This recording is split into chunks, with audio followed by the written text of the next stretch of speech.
सकाळी सकाळी सामान आलं होतं. सकाळची पूजा उरकली. मग ड्रम क्लीन करायचा होता म्हणून सगळे शूज, चप्पल वगैरे सगळं क्लीन करून घेतलं. ड्रम क्लीन करायला लावला. त्यानंतर OHP शीट होती, तर म्हटलं चला एक रांगोळी तयार करूया. म्हणून इथे 2 बॉर्डर काढून घेतल्या आणि रांगोळी तयार करायला सुरुवात केली. हाय, हॅलो, नमस्कार. मी गिरिजा. तुमचं माझ्या चॅनलमध्ये स्वागत आहे. तर वेगवेगळ्या छान मस्त कलर भरून मी रांगोळी तयार केली. तर ही अशी काही दिसत होती. मुलं शाळेतून आल्यानंतर भाजीपोळी खायचा कंटाळा येतो म्हणून त्यांच्यासाठी सोयाचं मी चाट करत होते. त्यासाठी सोयाबीन मी गरम पाण्यात भिजवून घेतले होते 15-20 मिनटासाठी. त्यानंतर त्यामध्ये सगळे मसाले टाकले, कॉर्नफ्लॉवर टाकलं, दही, थोडं मीठ टाकलं आणि एक 10-15 मिनटासाठी ठेवलं. कढईत घातल्यानंतर त्याला एक 15 मिनटं होऊ द्यायचे. त्यानंतर एक चीज स्लाईस टाकायची, ती पण एक छान 10 मिनटं होऊ द्यायची.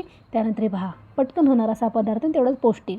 त्यानंतर तरूचं चाललं होतं, मीच सगळं किराणा काढणार आहे, तर तो सगळा इथे किराणा काढत होता. त्यानंतर मी वॉकला गेले. वॉकवरून आल्यावर देवबत्ती केली. कसा वाटला व्हिडिओ नक्की कमेंट करून सांगा.